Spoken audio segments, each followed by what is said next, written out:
Muy buenos días, tengan todas y todos ustedes, quienes nos acompañan de manera presencial, lo mismo que nos hacen favor de seguir la transmisión a través de Internet. A nombre de la magistrada y los magistrados que integran el Pleno, les damos la más cordial bienvenida a la conferencia magistral Estándares Constitucionales en Materia Probatoria. Nos complace esta mañana la presencia en el presidium de la magistrada presidenta Marta Concepción Martínez Guarneros y de los magistrados Alejandro David Abante Juárez y Juan Carlos Silva Adaya, integrantes del Pleno de esta Sala Regional del Tribunal Electoral del Poder Judicial de la Federación. Como invitado de honor, nos distingue con su visita el doctor Michele Tarufo, catedrático de la Universidad de Pavia, Italia. Profesor, es un privilegio tener la oportunidad de recibirle en esta Sala Regional Toluca.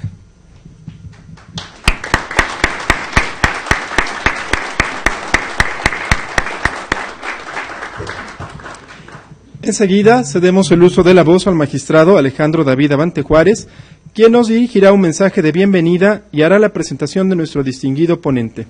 Efectuado lo cual, les pediríamos de la manera más atenta a la magistrada y magistrado nos acompañen desde los lugares que tenemos reservados para ustedes. Magistrado. Gracias. Buenos días a todos quienes nos acompañan el día de hoy. La verdad es que el día de hoy estamos de manteles largos en la Sala Toluca. No todos los días se recibe a un profesor de la talla de Michele Tarufo y por eso es que nos sentimos particularmente agradecidos con usted, doctor, por haber aceptado la invitación con la premura con la que lo hizo, y además, pues sin duda será de gran utilidad escuchar toda la evolución en la doctrina que usted ha escrito en materia probatoria. Mi agradecimiento también para la magistrada presidenta y para el magistrado Silva por su apoyo en la organización de esta conferencia, y sin más preámbulos, pues diré que el doctor Michele Tarufo es catedrático de Derecho Procesal Comparado y Derecho Procesal Civil en la Facultad de Derecho de la Universidad de Pavía. Es doctor en Derecho por dicha universidad, profesor visitante de las universidades de Cornell, Pennsylvania, Hastings College of Law en la Universidad de California y conferenciante en otras universidades. Miembro del American Law Institute, del Bielefeld Kreis y de varias otras asociaciones italianas y extranjeras en el área de Derecho Procesal, de Derecho Comparado y de Teoría del Derecho. Miembro de comités científicos de varias revistas italianas y extranjeras. Entre sus obras más importantes cabe destacar los estudios de la relevancia de la prueba, la motivación de la sentencia civil, el proceso civil adversatorio en la esperanza americana, la justicia civil en Italia del año 700, el vértice ambiguo, estudio de la casación civil, la prueba de los hechos, entre otros. Ha colaborado además en numerosas obras colectivas sobre derecho procesal y teoría del derecho y ha editado un centenar de artículos sobre temas de su especialidad. Varias de sus obras se han traducido a diversos idiomas, ha impartido cursos y conferencias en numerosas universidades de Europa y América. Y además de todo, hay que reconocer que el doctor Michele Tarufo es un gran amigo de este Tribunal Electoral del Poder Judicial de la Federación. Nos ha acompañado y ha sido testigo del crecimiento de la doctrina jurisprudencial electoral mexicana. Yo recuerdo haberlo escuchado hace ya muchos años, como muchos de ustedes ahora, como mecanógrafo en la Sala Superior, y bueno, tengo ahora el privilegio de poder presentarlo en la sala que yo integro. Bienvenido, doctor, y sin duda, le reitero, es un privilegio poder escucharlo.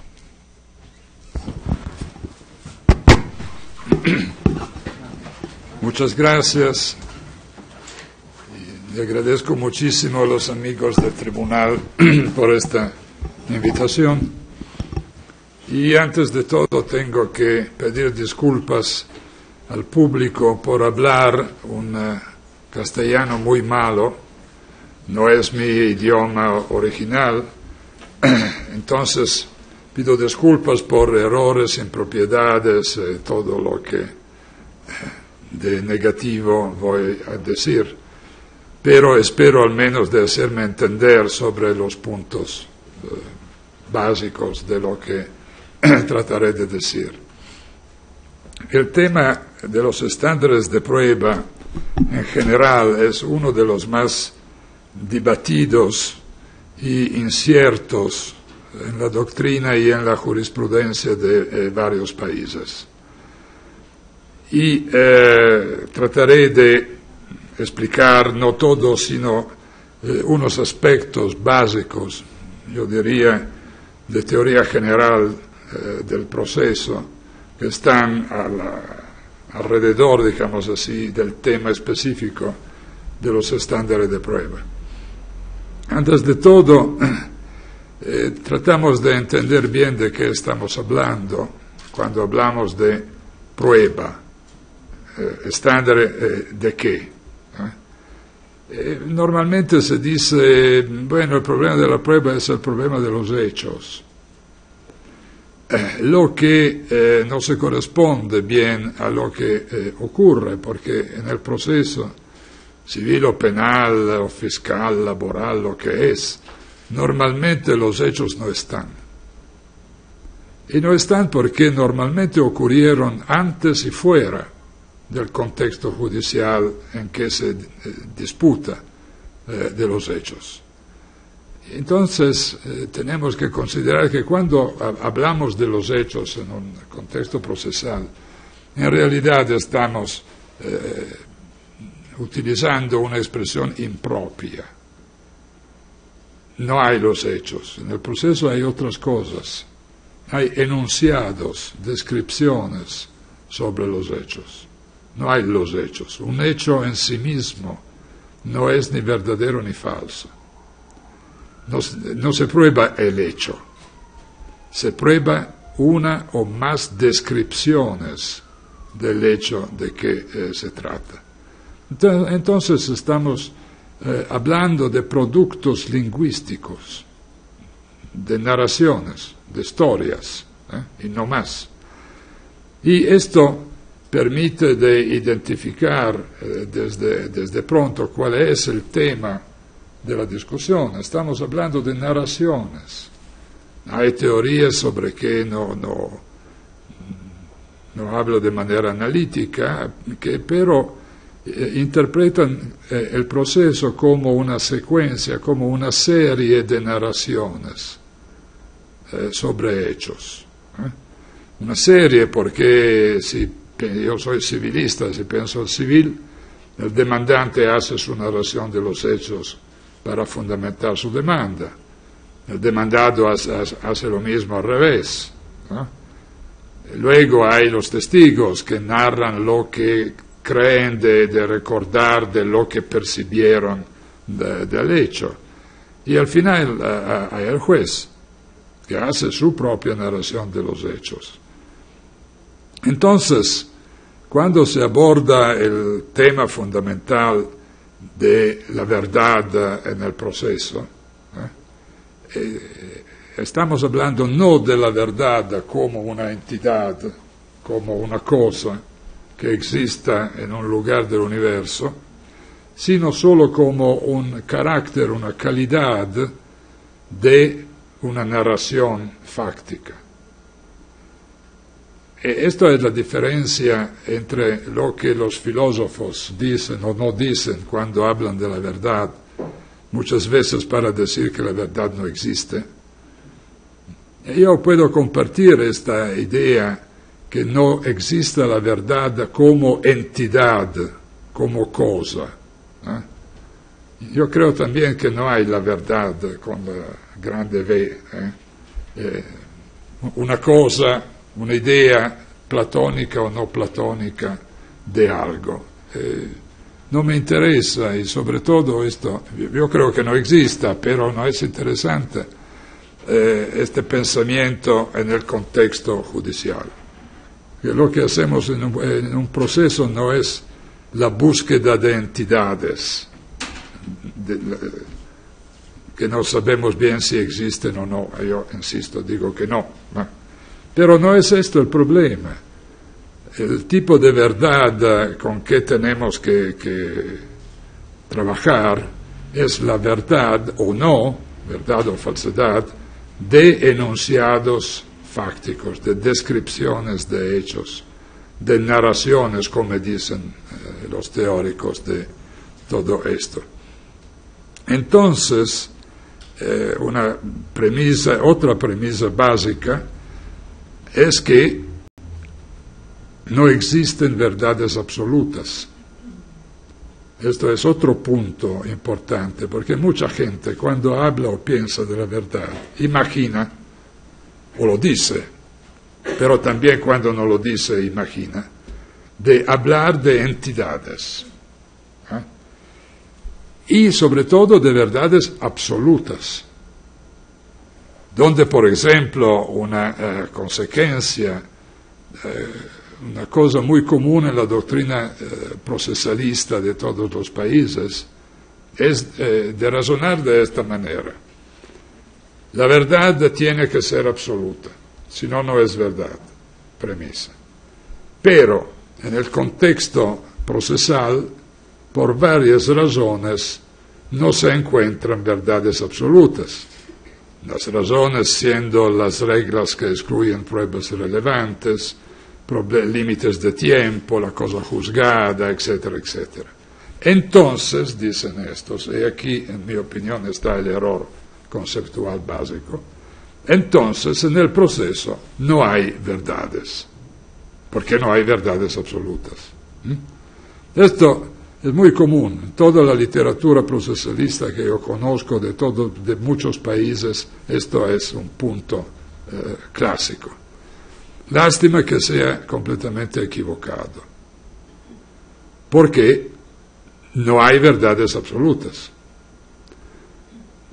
con la sola excepción de unas religiones integristas que creen que existe la verdad absoluta del dogma o del milagro o de lo que es.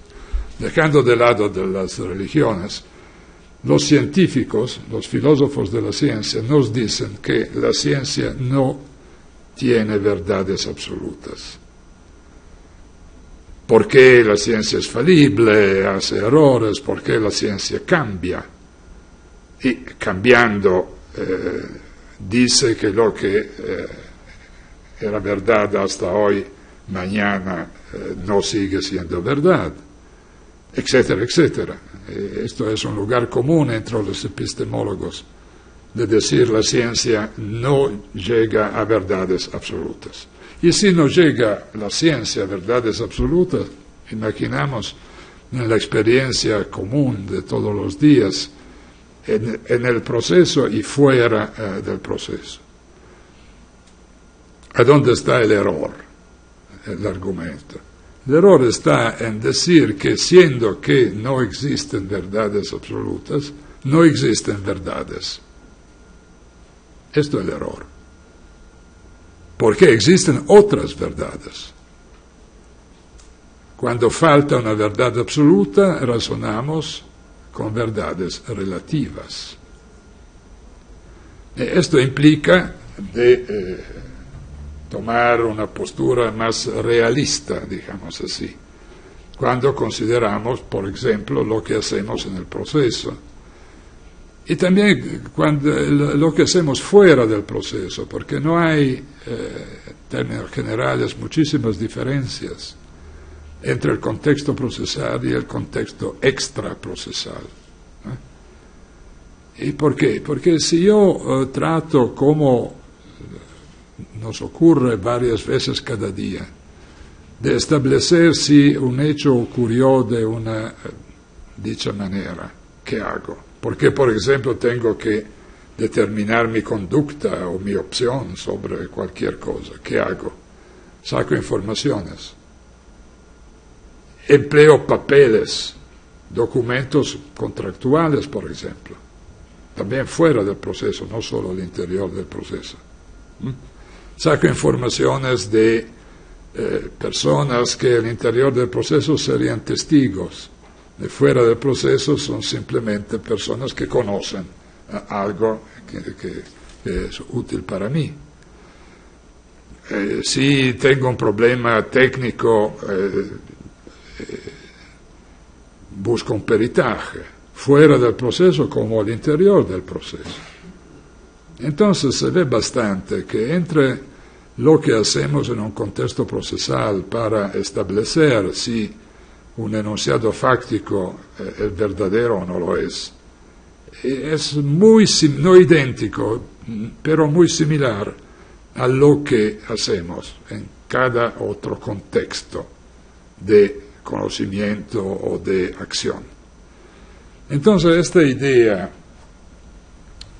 clásica, digamos, que niega que al interior del proceso se pueda hablar de la verdad, está, en mi opinión, básicamente equivocada, porque significa pensar a la verdad como algo de absoluto en el mismo momento en que se niega la posibilidad de alcanzar a una verdad absoluta, lo que es intrínsecamente contradictorio. Y siendo intrínsecamente contradictorio, para mí lo dejamos de lado. Y entonces en el contexto procesal, como fuera del contexto procesal, como también en la ciencia, podemos hablar solo de verdades relativas. Pero, aquí empiezan los problemas. ¿Qué significa verdad relativa? En la filosofía general hay como menos dos interpretaciones diferentes del concepto de verdad relativa. Una interpretación subjetivista y una interpretación objetivista. La interpretación subjetivista dice que cada sujeto tiene su verdad personal, individual, porque cada uno tiene sus valores, sus categorías, sus conocimientos, su interpretación del sentido común, y entonces cada uno tiene su punto de vista y entonces tiene su personal y individual verdad. Esto es el relativismo subjetivista, ¿no? Cada sujeto tiene su individual verdad. Lo que desde una perspectiva muy superficial puede tener sentido, pero no en la versión más radical que unos filósofos proponen. Porque si tomamos demasiado en serio esta idea subjetiva de la verdad y decimos que cada uno sobre cada hecho tiene su individual verdad, diferente de la verdad de los otros, porque cada uno de los otros tiene también su verdad, ¿no? La consecuencia final, una vez más, es paradójica, porque significa que nadie se equivoca. Porque si todos tenemos la verdad, cada uno en su perspectiva, nadie se equivoca. Yo tengo mi verdad, que no es la verdad de este señor, porque él tiene su verdad, yo tengo la mía, muy bien. Pero él no se equivoca porque tiene la verdad y yo no me equivoco porque tengo la verdad. Fin del problema, ¿no? Pero es bastante claro que de esta manera no llegamos a ningún resultado, ¿no? Estamos al nivel del subjetivismo filosófico más radical. Muchos son contentos de esto. Yo soy un racionalista y no un subjetivista. Entonces, a mí no me parece que esta idea de la verdad relativa, como relativa a cada sujeto, se pueda aceptar. Entonces, verdad relativa en el sentido objetivo de la palabra, es decir, relativa a qué, no al sujeto, sino a qué. Y aquí los epistemólogos tienen una respuesta que podemos utilizar también como procesalistas. Los epistemólogos dicen que la verdad científica es relativa, porque como he dicho no es absoluta, ma es relativa al conjunto de las informaciones fiables y útiles que el científico tiene o descubre. Relatividad entonces a la base informativa sobre qué se fundamenta una conclusión que es un enunciado científico de cualquier tipo. Esta es una regla general que podemos utilizar también como expertos del proceso, diciendo la verdad de los enunciados fácticos de que hablamos en el proceso es relativa a qué? Relativa a las pruebas que tenemos en cada caso específico. Porque las pruebas son la fuente de información sobre los hechos que podemos utilizar en el contexto judicial. Entonces, estamos en la misma situación del científico que tiene que utilizar todos los conocimientos posibles para llegar a una conclusión justificada racionalmente sobre una ley o un conocimiento científico.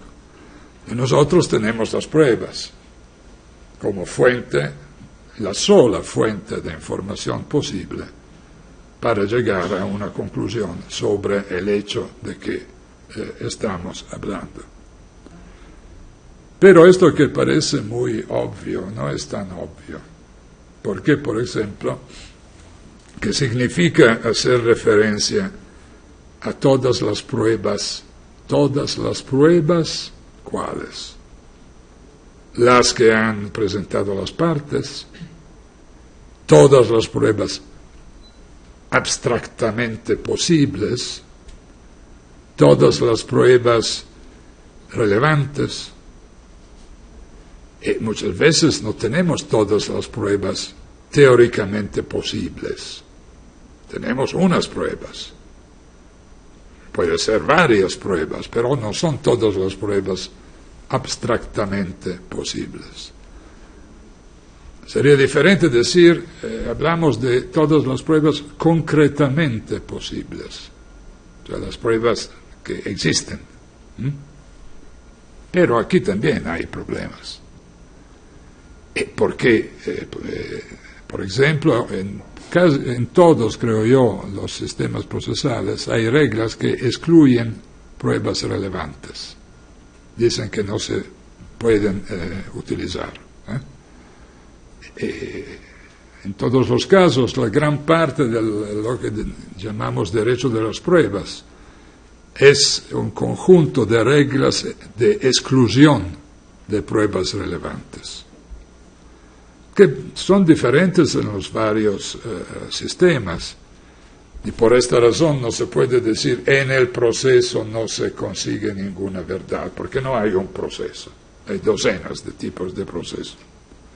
Y cada proceso tiene sus reglas que no son las mismas que están en otros procesos. Un ejemplo, sobre todo, para concretizar un momento el punto. En el sistema estadounidense de pruebas, la regla básica es la llamada hearsay evidence, que prohíbe la prueba de oídas. Verdad que esta regla tiene 33 excepciones. Pero la regla básica excluye la prueba de oídas, naturalmente cuando es relevante, porque si no es relevante no hay problemas. Pero esta regla existe solo en los Estados Unidos. En los sistemas procesales europeos se admite normalmente la prueba de oídas. Hay explicaciones sistemáticas y históricas porque la hearsay rule se conecta con el jurado y su fin sería de proteger el jurado contra sus propios errores en la valoración de la prueba indirecta, mientras que en los sistemas de civil law, a donde no hay el jurado, no existe esta necesidad, porque se presume que el juez profesional sea perfectamente capaz de valorar correctamente la prueba indirecta, etcétera, etcétera, ¿no? Pero, insisto, cada sistema procesal tiene reglas que excluyen la posibilidad de utilizar pruebas relevantes. Y esto es un problema, porque si admitimos que el fin de la decisión judicial sea de establecer una verdad relativa a las pruebas sobre los hechos, ¿cuáles son las pruebas? Si tenemos una larga serie de reglas de exclusión de pruebas, intuitivamente esto reduce la posibilidad de establecer la verdad sobre los hechos, porque si las pruebas yo no las tengo, porque estoy en un sistema que excluye todas o casi todas las pruebas posibles, ¿con qué razono sobre los hechos? Esto que parece un gran problema, ya lo había analizado muy bien Jeremy Bentham al principio del siglo XIX, en su tratado sobre pruebas, a donde, examinando el sistema probatorio inglés de su época, que era una larga serie de reglas de exclusión, Bentham decía, en un sistema de este tipo no se llega a una conclusión razonable. Él dice, el sistema ideal de justicia sería un sistema en que el derecho probatorio se reduce a una regla, una, no docenas, una. Es decir, la regla que dice que todas las pruebas relevantes tienen que ser admitidas, punto. Porque ya Bentham había esta intuición que hoy en día es de los epistemólogos, ¿no?, que dice que sería necesario de maximizar el conjunto de informaciones, entonces el conjunto de pruebas que tenemos, maximizar. Y hay un libro reciente de un filósofo americano que habla de esto, es decir, de la necesaria maximización de las pruebas que tenemos, lo que implicaría como consecuencia de dejar de lado, de eliminar, de borrar todas las reglas que excluyen pruebas relevantes. Porque cada regla que excluye una prueba relevante reduce la posibilidad de llegar a una conclusión verdadera del hecho, sobre los hechos. Otra consecuencia importante, problema gravísimo, es que no siempre las partes presentan todas las pruebas relevantes sobre el caso. ¿Por qué? Por varias razones, pero la razón número uno es que a las partes no le interesa la búsqueda de la verdad, sobre todo cuando se buscaría una verdad contraria a su interés. De otra parte, normalmente los abogados no tienen el deber de verdad. El abogado no busca la verdad, busca la victoria. Es una cosa diferente que buscar la verdad, evidentemente, ¿no? Y entonces, por varias razones, no podemos decir en general que las partes le presentan al juez todas las pruebas concretamente existentes y disponibles. Le presentan al juez sus pruebas, ¿no? Y bueno, ¿qué hacemos si faltan pruebas que existen, que serían relevantes, pero que las partes no le presentan al juez, porque no tienen interés a hacerlo de manera completa? Problema. Le otorgamos al juez poderes probatorios autónomos, es decir, decimos que el juez ordene de oficio la presentación de las pruebas que considera relevantes y que las partes no le ofrecieron, o no. O decimos que el juez tiene que ser pasivo, recibe lo que las partes le presentan, pero aun cuando entiende que hay una prueba relevante y decisiva que no le presentaron, no puede decir nada. Esto es uno de los temas más discutidos en la doctrina y también en las reglas procesales.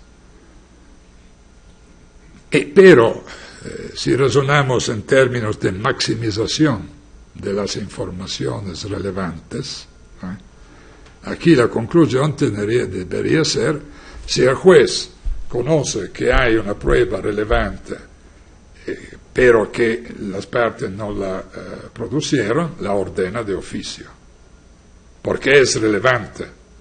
Si tratamos de maximizar el conjunto de informaciones probatorias que tenemos que utilizar, esta es una consecuencia natural. Pero aquí el tema sería demasiado largo y me limito a una palabra. Aquí hay diferencias muy fuertes entre los varios sistemas. Por ejemplo, en el artículo 10 del Código Procesal Civil francés del 76, dice que el juez tiene el poder de ordenar de oficio todas las pruebas relevantes que considera relevantes. Punto. Poder general, principio general de este tipo de proceso. Es un juez que tiene este poder. En otros sistemas, los poderes del juez pueden ser más o menos completos. Por ejemplo, en Alemania el juez puede ordenar de oficio cada tipo de prueba, con la excepción de la prueba por testigos, que es reservada a las partes, por varias razones históricas que no estoy. Y en otros sistemas también hay soluciones diferentes, más o menos radicales, digamos así, en el sentido de los poderes del juez.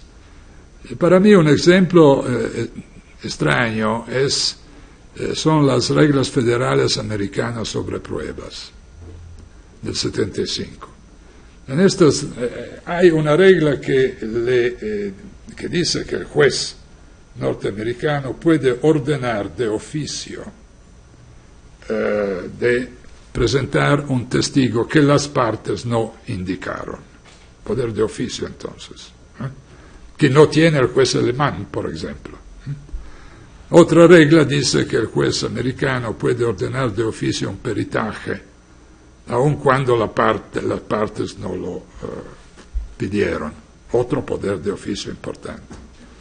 Pero uno dice, aquí el juez americano es un juez activo desde el punto de vista de las pruebas, porque tiene poderes muy fuertes. Pero, ¿qué ocurre? Lo que ocurre es que los jueces no utilizan estos poderes, aun cuando sería necesario, ¿no? No lo utilizan. Uno dice, ¿y por qué? El legislador federal le permite de hacerlo, ellos están pasivos. La explicación que dan los procesalistas americanos es que el juez no utiliza estos poderes porque él comparte la ideología adversarial de este tipo de proceso. Y la ideología adversarial dice que todo lo que ocurre en un proceso es lo que hacen las partes. El juez tiene que estar pasivo como árbitro de la competición, pero no puede participar activamente, digamos así, en la competición deportiva, que la opinión ya de Roscoe Pound era la naturaleza y la estructura básica del proceso. Esto es importante porque entonces la idea del legislador federal del 75 era de maximizar con la obra del juez, la iniciativa del juez, las pruebas, mientras que en la ideología general del sistema compartida por los jueces esto no funciona de esta manera. Entonces ustedes ven cómo es fácil de decir, bueno, verdad relativa a las pruebas. Ok, ¿cuáles? Y cuando pedimos cuáles, aquí empiezan los problemas de este tipo. Y como en el caso de la tarea del juez, son problemas de nivel. Bueno, pero estoy gastando mucho tiempo. E me interesa ir adelante hablando rápidamente perdón, de otro aspecto de la verdad relativa sobre los enunciados fácticos. Es decir, que relativa significa considerar una posible aproximación a la verdad. Tenemos que razonar en grados de verdad, porque si hablamos de una verdad relativa al conjunto de información probatoria que tenemos, esto significa que en las varias situaciones concretas este conjunto puede ser más o menos completo, digamos así, ¿no? La cantidad y calidad de las pruebas que tenemos en cada caso es típica de este caso, pero puede ser diferente, ¿no? Y por esto tenemos que decir, siendo la verdad relativa al conjunto de información que tenemos, y siendo que estos conjuntos de informaciones son diferentes en cada caso, esto significa que tenemos grados diferentes de verdad, que es como hablar de grados de aproximación a la verdad. Aquí una pequeña cosa, ya he dicho antes que no tiene sentido hablar de verdades absolutas en el contexto del proceso como fuera, pero tiene sentido hablar de la verdad absoluta, no como un resultado posible de la investigación judicial, sino como punto de referencia teórica. Hablando de estos temas, una expresión bastante común es decir que en el proceso la verdad es el norte. ¿Y qué significa esta expresión? ¿No? Yo puedo decir que yo viajo mucho, pero jamás llegaré al Polo Norte. No me interesa. Hace frío, se come mal, el panorama no es interesante. Pero a mí me interesa conocer que hay el Polo Norte. A pesar que sea una convención geográfica, no hay una cosa que se llama Polo Norte. Es un punto teórico de referencia. ¿Y por qué me interesa? ¿Por qué lo necesito? Para establecer en qué dirección estoy viajando. Para entender si estoy viajando rumbo al norte, rumbo al sur, rumbo al este, etc. No solo para establecer la dirección de mi movimiento, sino también para establecer cuál es la distancia entre el punto donde estoy y el Polo Norte. Y aquí hablamos de grados de distancia, de aproximación geográfica en este caso, al punto ideal de referencia que no se alcanza, pero que está ahí, que es el Polo Norte. ¿Qué significa esto, esta metáfora en el contexto judicial? Significa que como Polo Norte nos tenemos el enunciado fáctico sobre qué estamos trabajando. Yo tengo el enunciado fáctico, el hecho es que se ocurrió así, así, punto. Esto es lo que tenemos que demostrar, ¿no? Y jamás llegamos a demostrarlo de manera absoluta, pero el punto de referencia está ahí y nos permite, por ejemplo, de determinar nuestras conductas procesales, porque este enunciado determina el criterio de relevancia de las pruebas. Si una prueba se refiere directamente o indirectamente a este enunciado, es relevante. Si no se refiere ni directamente ni indirectamente a este enunciado, no es relevante, entonces la excludo. Esto es una opción que se fundamenta sobre la referencia a lo que sería el fin, ¿no?, de la actividad probatoria. Esto vale por los abogados que presentan pruebas, por los jueces que seleccionan las pruebas o que ordenan pruebas de oficio. Entonces, sobre el punto, es verdad que no se alcanza la verdad absoluta, pero la idea de verdad absoluta como punto de referencia teórico sigue siendo importante. Pero aquí el punto que me interesa es lo de grados de aproximación a la verdad. Lo que significa cambiar de lógica, por referencia a la lógica clásica aristotélica.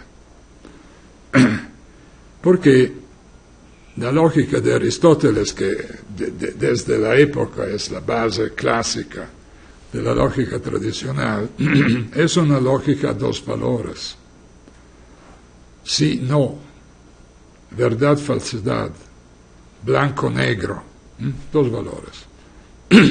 Aristóteles decía, primera regla, principio de identidad, A es A, principio de no contradicción, A es A o no A. Tercer excluso, no hay otra posibilidad lógica. Esta lógica tradicional en el proceso no funciona. Y si la aplicamos de manera estricta, estamos manipulando la estructura lógica del problema. ¿Por qué? Porque en el proceso podemos tener la prueba de la verdad probatoria del enunciado de hecho, podemos tener la prueba de la falsedad de este enunciado, y aquí acabaríamos con la lógica de Aristóteles, ¿no? Pero tenemos el tercero que Aristóteles excluía, es decir, la incertidumbre. No tenemos pruebas ni por la verdad ni por la falsedad del enunciado, pero estamos en una situación que en el proceso ocurre varias veces. No tenemos pruebas, está bien.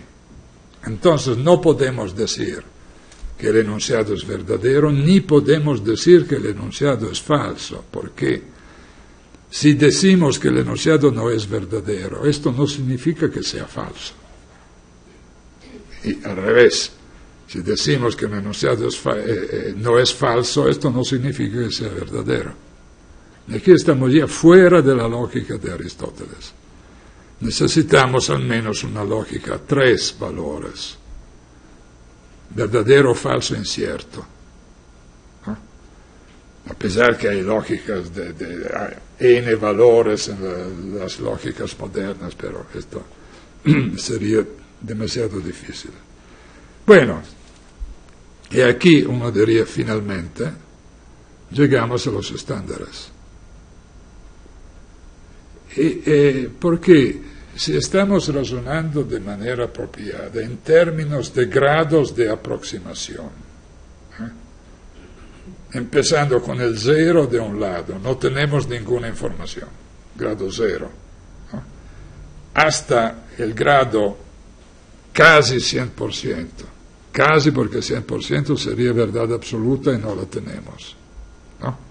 Pero digamos así, entre el 0 y el 99% hay una escala de grados posibles, dependiendo en cada caso sobre el conjunto de informaciones probatorias útiles que tenemos.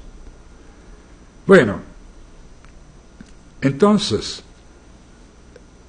siendo esta la situación posible, una escala de valores, ¿no?, más o menos aproximados al 100% que no alcanzamos, ¿no? Podemos estar al 0, podemos estar al 1%, me exprimo en números porque es más inmediato. Podemos estar al 40%, podemos estar al 50, al 60, al 90, al 95, 99.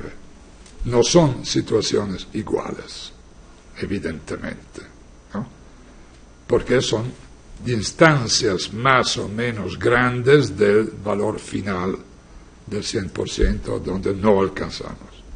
Bueno, ¿qué significa entonces en una situación de este tipo, con esta variación posible, desde el 0 al 99%, decir que tenemos la prueba del hecho? Si tenemos informaciones al 10%, ¿podemos decir que el hecho está probado? Yo diría que no. Por una razón muy sencilla, que en este caso tenemos un porcentaje de error del 90%. Si tenemos pruebas al 90%, podemos decir que tenemos la prueba del hecho. Se puede decir que sí, considerando que aquí tenemos un riesgo de error del 10%.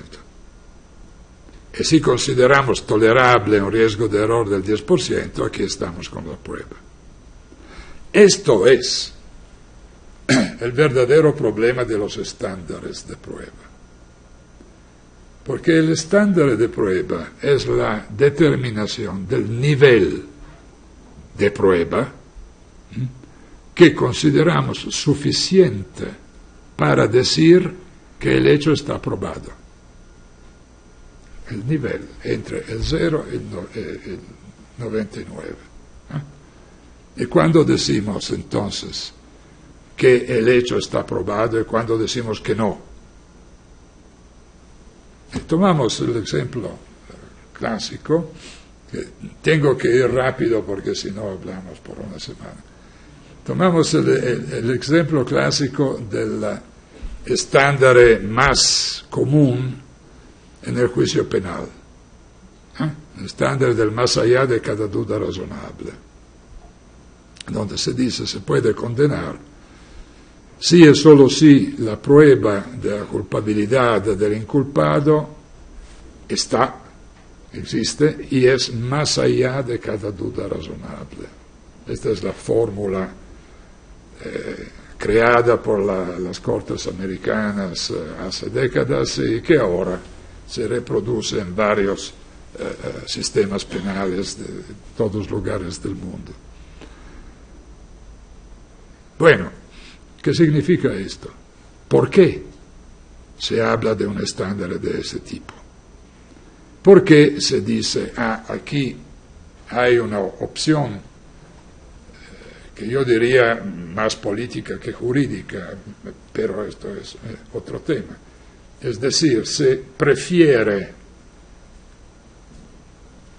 de absolver 20 culpables que de condenar un inocente. Esta es una vieja regla que empieza en Inglaterra con John Fortescue en el siglo XVI, y luego pasa en la jurisprudencia inglesa y luego en la jurisprudencia norteamericana, etcétera, etcétera.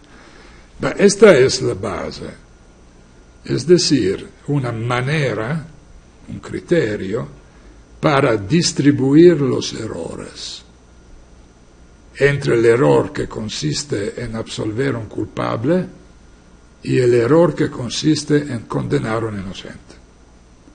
Esta es la verdadera justificación de un estándar como este. A pesar que históricamente este estándar ha sido determinado en varias maneras, porque esta idea del 20 contra 1, ¿no?, llega los americanos, pero no solo ellos, a decir: tenemos la prueba de la culpabilidad más allá de cada duda razonable si esta prueba alcanza al menos el 95%. Que 1 contra 20 significa 95%. ¿No? Esta es una posibilidad porque en su tiempo Voltaire, por ejemplo, decía: es mejor de absolver 2 culpables que de condenar a un inocente. En términos numéricos sería 66,6 periódico por ciento. 2 contra 1, ¿no?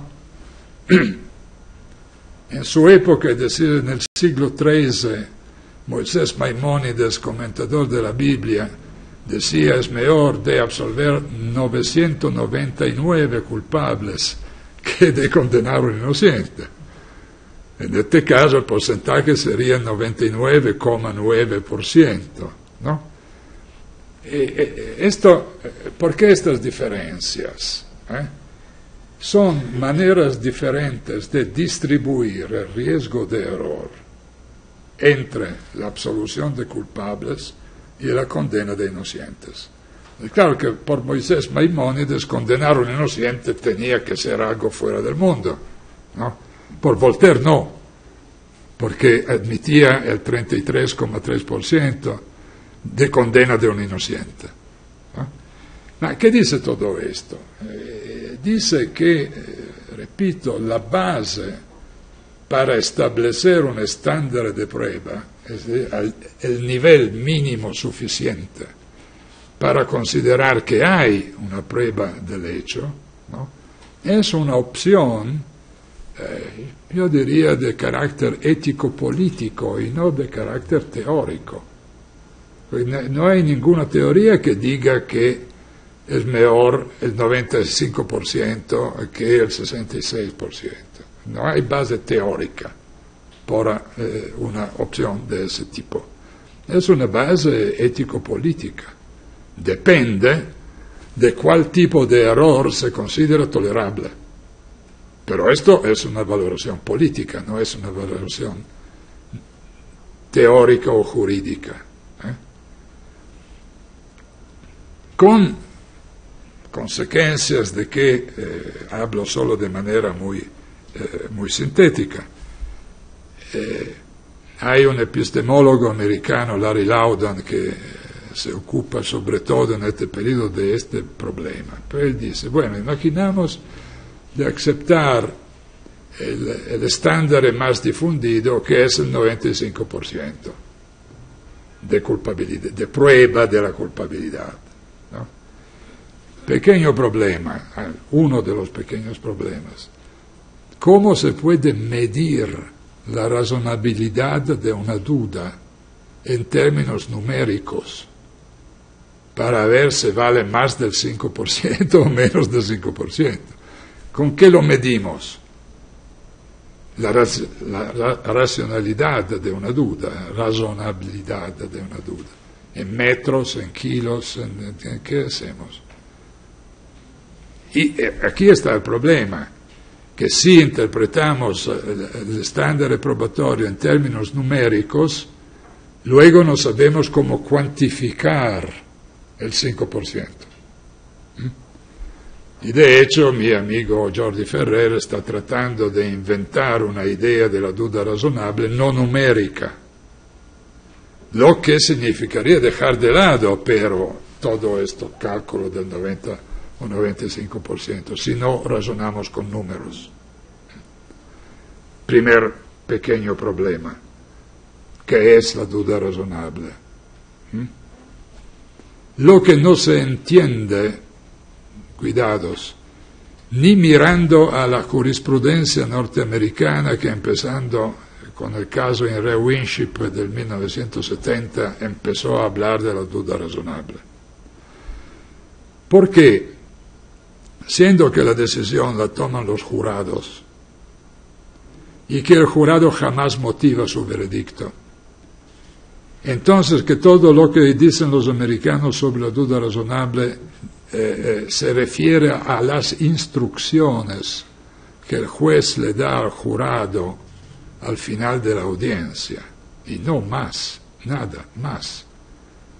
Y sí, hay análisis de esta forma literaria, digamos así, de las instrucciones que no dicen nada. Prácticamente el jurado decide cómo le pasa por la cabeza. No hay entonces una definición de la duda razonable. Hay esta sugerencia. Por favor, deciden ustedes si hay o no hay una duda razonable sobre la culpabilidad del inculpado. Punto. Es todo. Pero también si utilizamos el margen numérico, es mejor de absolver los culpables si la prueba no llega al 95%. Bueno, mi amigo epistemólogo dice, esto implica que se absuelva un grandísimo número de culpables. Porque si hay la prueba de la culpabilidad, por ejemplo, del 90%, tenemos casi la certeza de la culpabilidad. Este señor es culpable, ¿no? Pero lo absolvimos, porque la prueba está al 90% y no al 95-96%. Y, considerando las estadísticas norteamericanas de los últimos años, hay docenas y docenas de miles de culpables también de crímenes graves cada año que no se condenan. Se sabe que son culpables, porque si hay la prueba al 80%, al 85%, etc., el sentido común dice, bueno, esto es culpable, ¿no? Sí, pero no llega al 96%, entonces lo absolvimos. Esto es el estándar más allá de cada duda razonable. Funciona así, con esta distribución del error que dice que toleran miles y miles y miles y miles de absoluciones de culpables, que es un error conceptualmente absolver un culpable, ¿no?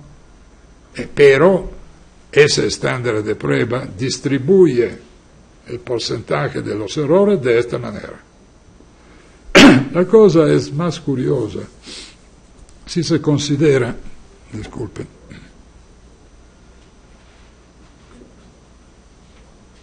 que en el proceso civil el estándar de prueba no es lo mismo. Esto vale por lo penal. La misma doctrina y jurisprudencia norteamericana, cuando habla del civil, adopta un estándar diferente, que eso llama la preponderance of evidence, o la probabilidad prevaleciente. Lo que significa, razonando una vez más en términos numéricos, 50,1%. Entonces, al civil, si yo llego a probar mis hechos, digamos así, a al menos el 50,1%, tengo la prueba de mis hechos, entonces yo soy el vencedor.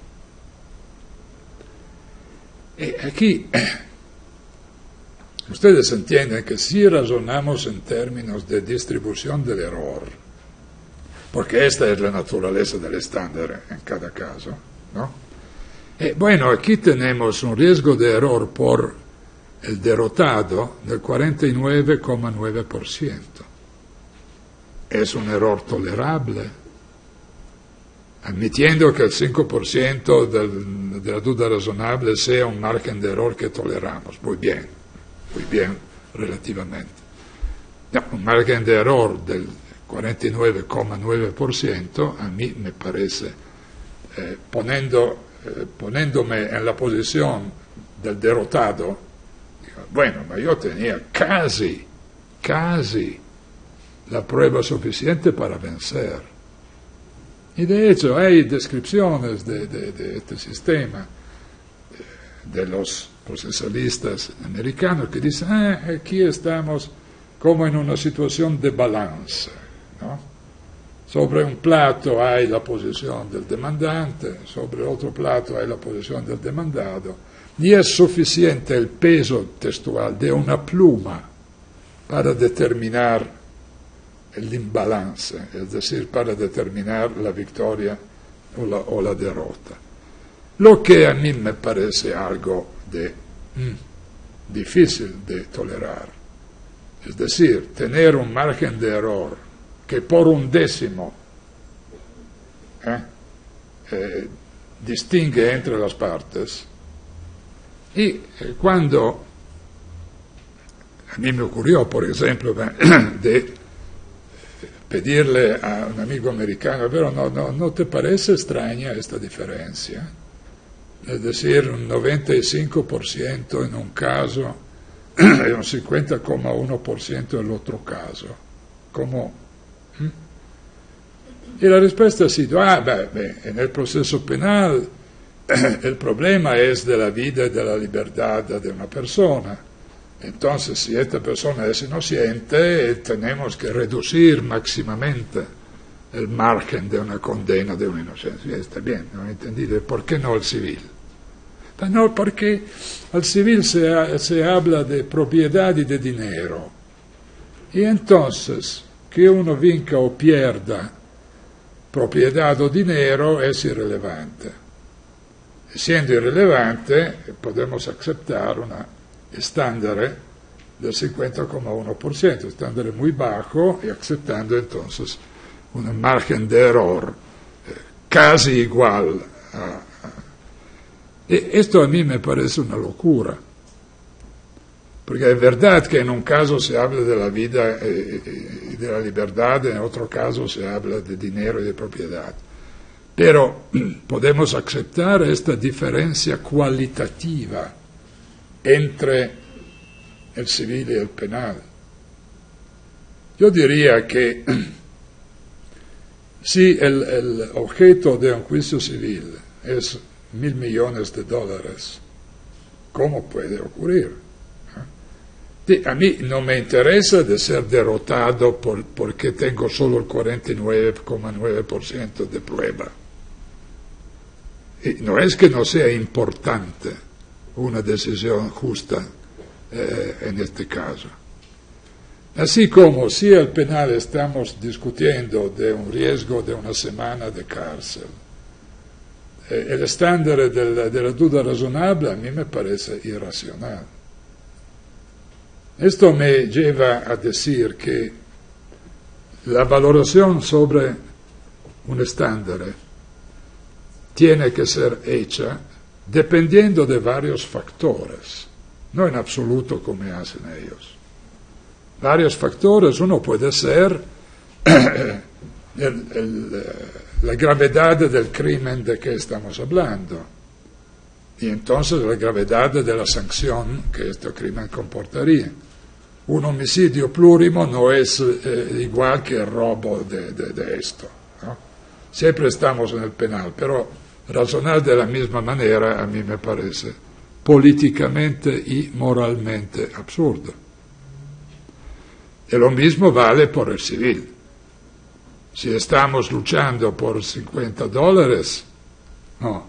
Si estamos luchando por $1 millón o por una grande propiedad, o por la sobrevivencia de una empresa, etcétera, son cosas importantes, a pesar de considerar que muchas veces en el civil hay problemas de ciudadanía, de familia, de paternidad, etcétera, etcétera, etcétera. Entonces, esta distinción, vida y libertad, cuidados, dinero, no es tan interesante, a mí me parece extraña. Y insisto sobre este punto, estas son razones de carácter moral y social, no son razones de carácter técnico. Otra consideración más es que teóricamente se pueden aplicar estándares de prueba diferentes en las varias fases del proceso. A la base de una orden cautelar de arresto, ¿no? ¿Tiene que estar la duda razonable o es posible de bajar el nivel probatorio en este caso? Probablemente, siendo que en la medida cautelar no se está jugando la vida, parte de la libertad sí, pero no la vida de la libertad general de una persona, sería justificable bajar el estándar de prueba. Y lo mismo se podría decir en las varias fases del proceso civil. Lo que me lleva a la conclusión de esta charla, es decir, como he dicho, no hay ninguna regla o criterio absoluto para determinar un estándar de prueba. Entonces, determinar uno o varios estándares de pruebas, también al interior de la misma materia, civil o penal que sea, es una opción que tiene que hacer el legislador, diciendo hasta aquí es suficiente sí, para una decisión, aquí es necesario epsilon por la decisión. Esta es una opción de política legislativa, no es una opción, repito, ni teórica ni de derecho procesal específico, es el legislador que puede y entonces debería establecer de manera clara diferentes estándares de pruebas, por ejemplo, considerando la entidad y la naturaleza del objeto del proceso, las fases procesales y cualquier otro elemento que se pueda considerar como relevante al fin de decir hasta cuándo no hay una prueba suficiente y a partir de cuándo hay una prueba suficiente. Entonces, pluralidad de estándares justificados, pero siempre justificados sobre el criterio básico de la distribución de los errores que se acepta como regla de juicio. Entonces, ustedes entienden que razonar sobre pruebas en términos de grados, de niveles, es importante también desde este punto de vista. Si no razonamos por grados, no entendemos qué es un estándar. Y no entendemos cómo se puede manejar uno o varios estándares de prueba. Creo que mi tiempo se acabó, entonces agradezco a todos por vuestra atención. Muchas gracias.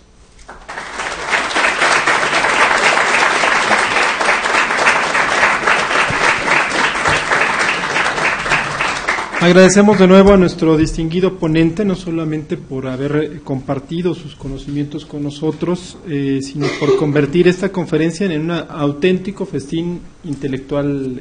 Profesor, le vamos a tomar la palabra, ojalá tuviera la oportunidad de dedicarnos una semana aquí con nosotros.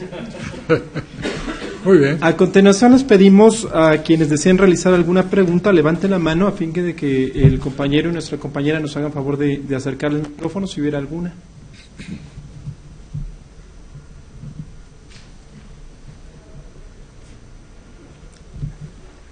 Si nos permite un micrófono aquí adelante.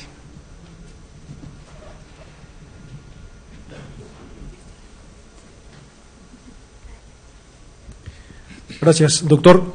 Me surge una pregunta. ¿Tendríamos que pensar en que la adecuación del estándar de la prueba tendría que ser dirigido no tanto para el juzgador, sino para el justiciable? O sea, en razón de que tengamos que explicar los motivos de nuestra decisión como juzgadores al justiciable, ese podría ser el punto de partida para saber qué tanto se debe de aplicar el estándar.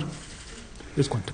Yo diría que el punto de partida es el estándar, porque es la regla que el juzgador tiene que aplicar al momento que tiene que decidir si hay o no hay prueba suficiente del hecho de que estamos hablando. Esto es el punto. Se decide cuando tenemos pruebas suficientes. Pero suficiente, ¿qué significa? Hay también el problema en los sistemas en que la ley no establece un estándar de prueba. No siempre, sobre todo al civil, faltan muchas veces estándares de prueba. Hay la duda razonable al penal, no hay nada al civil.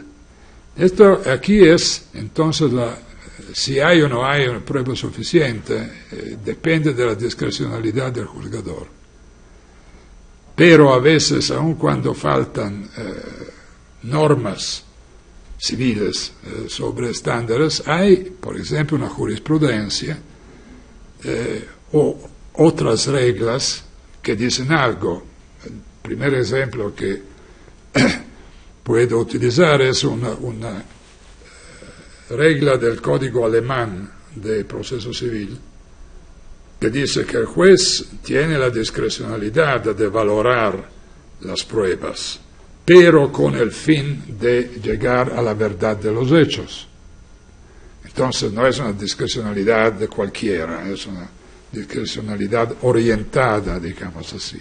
Y la jurisprudencia constante del Tribunal Supremo alemán dice que entonces se justifica la decisión si la prueba llega a una alta probabilidad de la verdad.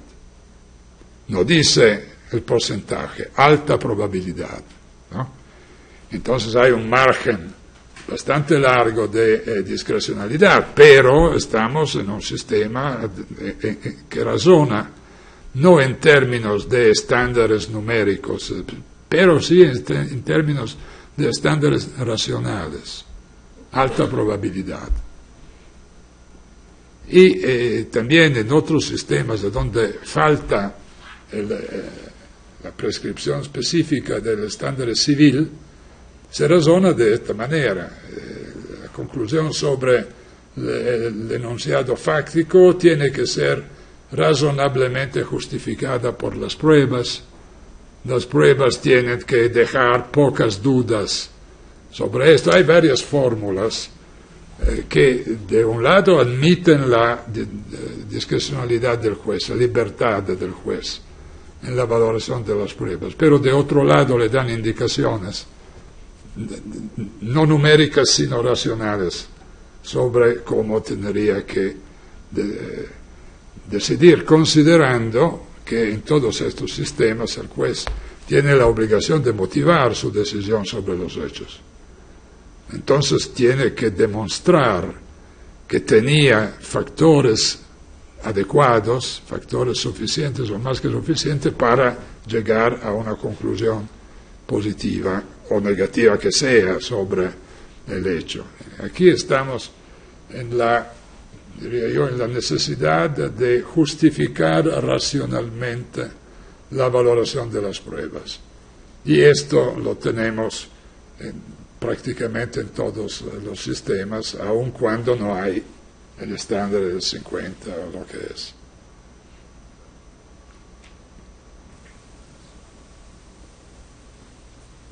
¿Alguna otra pregunta? Sí, gracias. Maestro, yo quisiera referirme que al inicio de su intervención hablaba usted de filosofía de la ciencia y manifestaba usted que la ciencia es falible. Luego entonces la ciencia jurídica, por consecuencia, es falible. Ante esa circunstancia, maestro, si el derecho es falible, ¿qué es lo que se busca en aras de la justicia? Gracias. Decir que una forma de conocimiento, sea la ciencia, sea el derecho, es falible, no significa que no diga nada que tenga sentido. Significa solo que no dice nada de absolutamente verdadero. Las cosas son diferentes. Cuando los epistemólogos dicen que la ciencia es falible, no dicen que la ciencia no dice nada. Dice simplemente que llega a formas de conocimiento que se justifican racionalmente con el método científico. Entonces, no existe la alternativa dura, absoluto nada. Esto es el punto. Existe la alternativa absoluta, no hay, como he tratado de decir. Hay verdades o conocimientos, si usted prefiere, relativos a la cantidad y calidad de información que tenemos en el momento en que llegamos a una conclusión. Esto lo hacen los científicos. Había en los años 70 una moda destructiva sobre el conocimiento científico. nel libro di Feyerabend contro il metodo scientifico del 1974, era un'opera negazionista. Dice, no, la ciencia non llega, es una confusión total, etc. Ha sido una moda esta, una moda que se acabó, porque si yo leo los epistemólogos de estas últimas décadas, ellos razonan diciendo no hay una verdad científica absoluta, ¿por qué no hay? ¿Por qué? Pero hay una verdad científica relativa, y relativa significa aproximada a la verdad absoluta, entonces con márgenes de errores, márgenes de variación, y esto es, yo diría, para cada forma de conocimiento. Es una manera, digamos así, relativista de razonar, pero cuando yo encuentro estos análisis en volúmenes así sobre el conocimiento científico, sus condiciones de validez, sus condiciones de desarrollo y de justificación, digo, bueno, tomen ustedes el ejemplo de la ciencia médica, ¿no? Es claro que cada rama de la ciencia médica es falible. ¿Y qué hacemos como consecuencia? De no ir a hacernos ver por el doctor, porque el doctor no es infalible. Vamos con la esperanza que su falibilidad no reduzca la fundamentación de lo que nos dice. Porque si decimos, o mi doctor tiene la verdad absoluta o no tiene nada, bueno, puedo evitar de ir a ver mi doctor, porque esta manera de razonar sería absurda. A mí me sale bien que mi doctor sea falible, si trabaja correctamente con el método de su ciencia y con sus conocimientos, porque esto es lo que me interesa.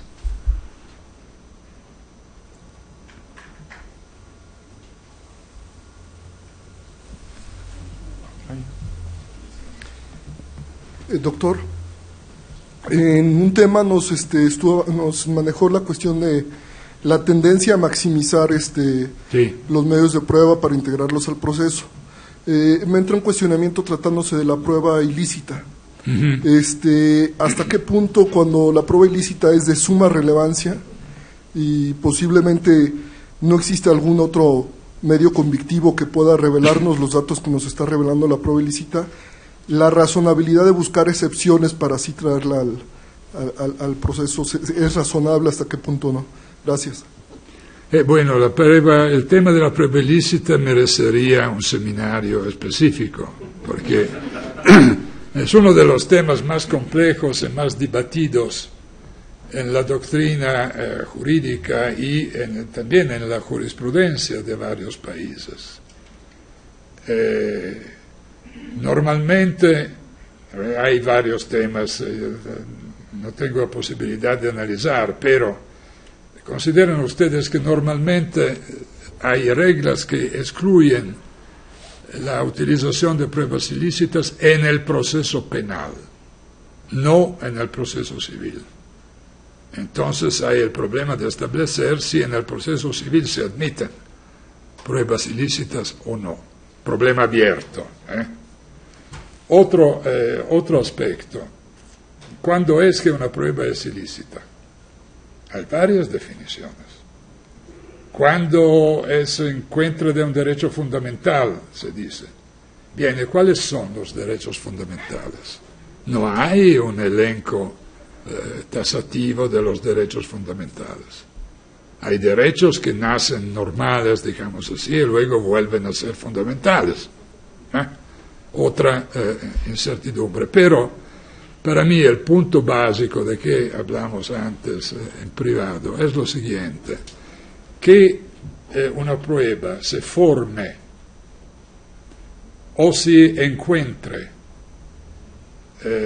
por el medio de un crimen, de un acto criminoso, ilícito e criminoso, no simplemente ilegal. que por ejemplo una prueba producida fuera de un plazo no es ilícita, es ilegal. Entonces aquí otra distinción. Pero consideramos el caso típico de un crimen que le permite a alguien de encontrar una prueba.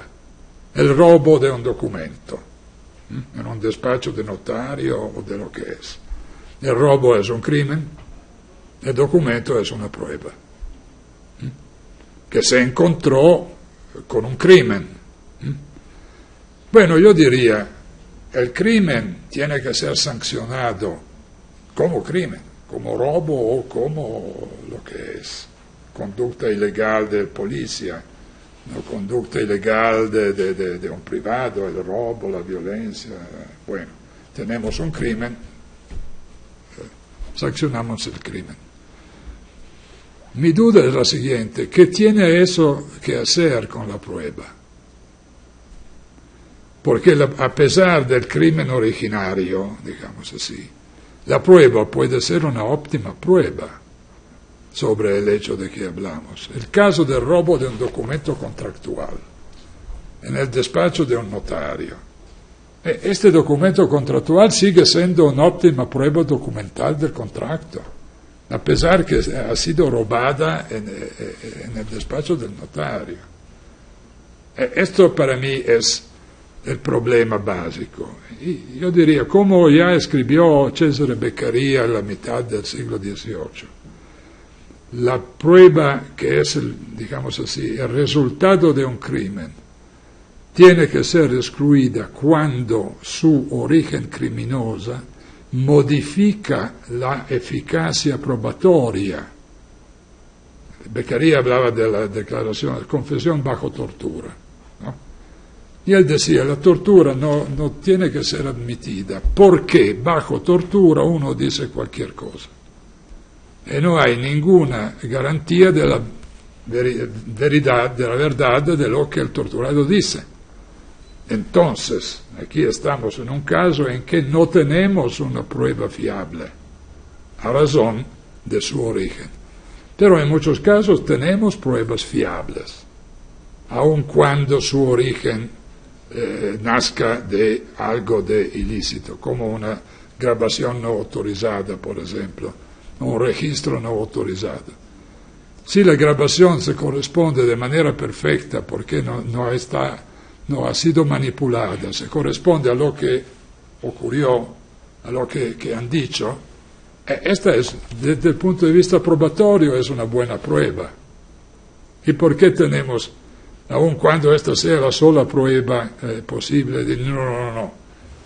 Porque aquí, como en el caso de que hablamos antes, un juez autoriza una grabación por el lunes, pero el encuentro criminoso se hace el martes, entonces la grabación es perfecta porque no está manipulada y registra todo, pero es ilícita porque por el martes no había la autorización, ¿no?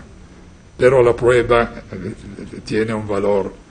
Esto es el tema de las pruebas ilícitas. Depende de cómo se construye la conexión entre el acto ilícito que está a la origen de la prueba y la posibilidad o no de utilizar esta prueba como prueba de un hecho. Depende de las situaciones, pero yo sería en favor de admitir todas las pruebas que no han sido manipuladas por el autor del ilícito. Sí, como en el ejemplo del robo del documento, el documento no está manipulado, sigue siendo auténtico, como antes del robo. Yo tengo una prueba documental que no provoca dudas. Sanciona el robo, naturalmente, claro que sí, pero no con la inadmisibilidad de la buena prueba.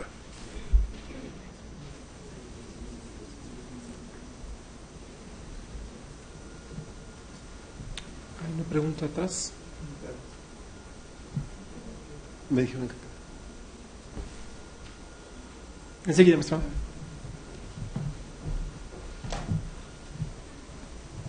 Gracias, doctor. Gracias. Hay una corriente doctrinaria que cuestiona el uso de la prueba científica en los procesos, a partir de que pudiera ser cuestionable si la tarea de la apreciación de la prueba por parte del juzgador se releva o se descansa en el especialista o en el perito que utiliza la prueba científica.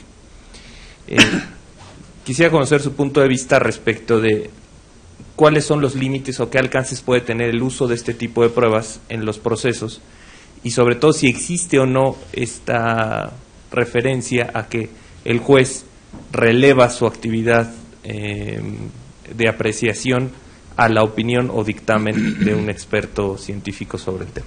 Gracias. Yo sigo siendo de la opinión que el juez es el peritus peritorum, que significa que el juez es lo que tiene el deber, no solo el poder, pero el deber de valorar el resultado del peritaje. Entonces no tiene sentido lo que unos dicen, que cuando hay un perito, el perito tiene la razón, es decir, que es el perito que decide, ¿no? Esto puede ocurrir en la práctica, pero es un error de admitirlo. Claro que cuando hay peritajes complejos, o en general, cuando hay un peritaje, puede ser difícil por el juez de valorar correctamente el resultado de lo que el perito le dice. Esta es una dificultad práctica que puede ser importante. Pero, primero, el juez no tiene que repetir lo que dice el perito. El juez no es un científico. Entonces, no puede decir, ahora hago yo un peritaje correcto. Eso es imposible. Por ejemplo, no es el juez que puede hacer él un test de ADN si no le persuade el test que hicieron. No, claro. No, el problema es diferente. Es que el juez tiene que controlar el método que el perito utilizó para hacer su trabajo. Entonces el juez tiene que conocer bastante de los métodos científicos para juzgar si el perito operó correctamente o no. Tomamos el caso del test de ADN. El test de ADN no sale automático de una máquina, es el resultado de un protocolo muy complejo, con valoraciones de varios tipos. Hay protocolos específicos sobre cómo se hace correctamente un test de ADN. Y el juez no tiene que hacer él un nuevo test de ADN, tiene que establecer si en este caso el laboratorio aplicó correctamente el protocolo.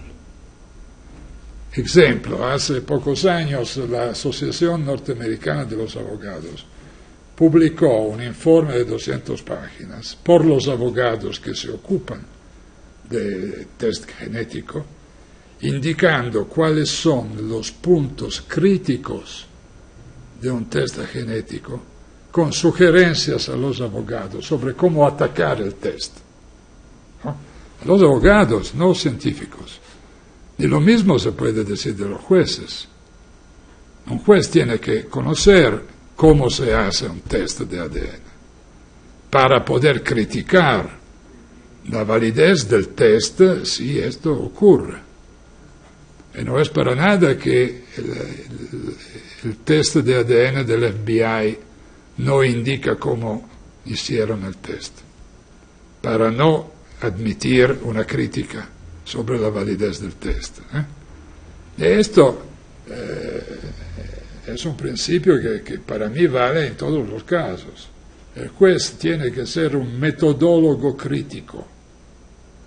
Naturalmente tiene que tener los conocimientos necesarios sobre qué es el método científico y sobre todo sobre qué son los paradigmas de las varias áreas de la investigación científica. Entonces, si el juez quiera hacer su trabajo de manera correcta, esto es lo que tiene que hacer. No simplemente decir, aquí tengo un peritaje, entre paréntesis, no entendí una palabra de lo que dice el perito, pero lo ha dicho el perito, entonces estamos bien.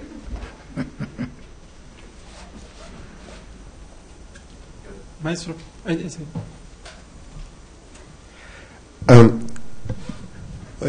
Excelente su conferencia, doctor. Únicamente comentar que tenía yo idea de que iban a hablar algo de derecho electoral o de los procesos electorales, porque nos ha ilustrado bastante en lo que es materia penal y en lo que es materia civil, pero mi duda siempre es en lo electoral. Gracias. Yo traté de hablar en términos bastante generales, utilizando solo ejemplos del civil o del penal. Pero por lo que entiendo de la jurisdicción electoral, no es que en estos tribunales se decide y se argumenta de manera extraña y completamente indiferente. Los conceptos generales, también aquí ustedes tienen que valorar pruebas, ¿no? Sí. Entonces, el problema del estándar o de la racionalidad de todo esto se plantean aquí como en cualquier otro tipo de proceso. Simplemente, siendo que yo no soy un experto del proceso electoral, he empleado ejemplos de las áreas que conozco menos mal, digamos así.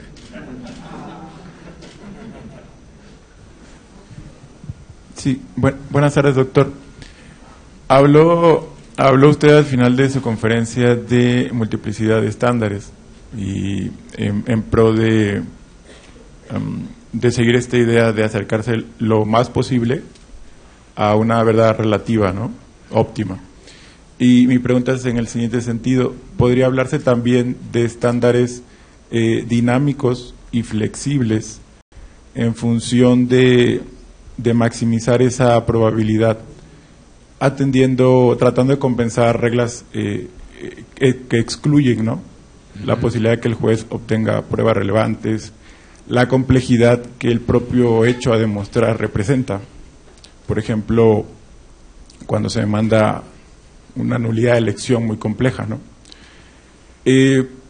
Y también en función de que el proceso cumpla con este objetivo social, ¿no?, de mandar este mensaje de que se resuelve de una u otra manera, en búsqueda, ¿no?, de esa optimización de la verdad relativa y no por una regla técnica procesal exclusivamente, que muchas veces separa, ¿no?, o da esa percepción de que se pueden llegar a manipular. ¿Se podría hablar de estándares de este tipo, flexibles y dinámicos? ¿Y cómo en un momento dado se compensaría o se equilibraría esta situación, de ser el caso, con la demanda de las partes, ¿no?, a quienes en un momento dado quizás no les interesa la función social del proceso, sino, como usted bien lo decía, ¿no?, el interés particular que puedan tener y que puedan decir, bueno, es que me está variando los estándares, es que no hay certeza sobre los estándares? En síntesis, que este estándar se mueva en cada caso, atendiendo la complejidad, las reglas procesales y las limitaciones que pueda tener el operador jurídico. Muchas gracias. Yo veo en lo que usted dice un aspecto positivo y un aspecto negativo. Un aspecto negativo es que si el estándar es flexible o demasiado flexible, esto significa que esto depende de la arbitrariedad del juez en cada caso. Eso es un aspecto negativo, porque si es el juez que en cada caso específico decide cuál es o cuál tiene que ser el estándar de prueba, aquí perdemos la generalidad de las reglas, ¿no? Cada caso tiene su estándar y es el juez que lo establece. Yo tengo una duda sobre esto. El aspecto positivo sería de adaptar el estándar a las situaciones específicas y concretas en que se trata de tomar una decisión. Pero como he dicho antes, yo no considero como necesaria la fixación a priori e rígida de un estándar que se aplique de manera uniforme en todos los casos. El caso, por ejemplo, que indiqué del proceso civil alemán es bastante claro. Se reconoce la libertad del juez en valorar la prueba, pero se dice, mira, tú tienes la libertad, pero tienes que finalizar tu valoración a la búsqueda de la verdad. Y luego la jurisprudencia habla, como he dicho, no de números, sino de alta probabilidad. Aquí estamos considerando reglas flexibles, porque en cada caso el juez alemán puede decir, en este caso, considerando las pruebas que tengo, el tipo de hechos, etc., digo que aquí tengo una probabilidad alta para concluir sobre...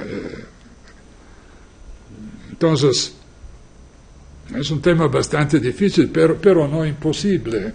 Y de hecho, como he tratado de decir antes, yo soy bastante escéptico sobre estos estándares numéricos establecidos, no se sabe por qué, y no se sabe por cuáles razones.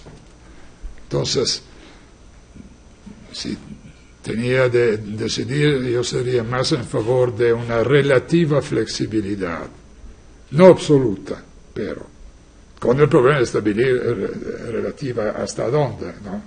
Establecer límites, lo que no es fácil, pero creo que no sea imposible. Bien, pues a continuación vamos a pedirle a la magistrada y a los magistrados en favor de pasar al presidium. Le vamos a dar el uso de la palabra al magistrado Juan Carlos Silva Daya, quien a nombre de quienes integran la Sala Regional Toluca le entregará al profesor Miquele Tarufo un reconocimiento por su brillante disertación.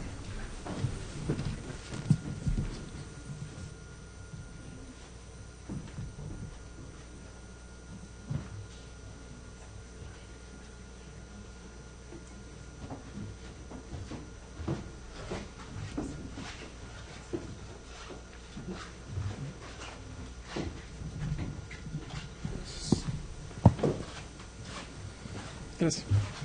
Doctor Miquele Tarufo, la Sala Regional Toluca del Tribunal Electoral del Poder Judicial de la Federación otorga el presente reconocimiento por la impartición de la Conferencia Magistral Estándares Constitucionales en Materia Probatoria. Toluca de Lerdo, Estado de México, a 14 de marzo de 2007. En nombre de la magistrada presidenta, Marta Concepción Martínez Guarneros, el magistrado Alejandro Avante y de un servidor, le agradecemos su visita a Toluca. Muchas gracias.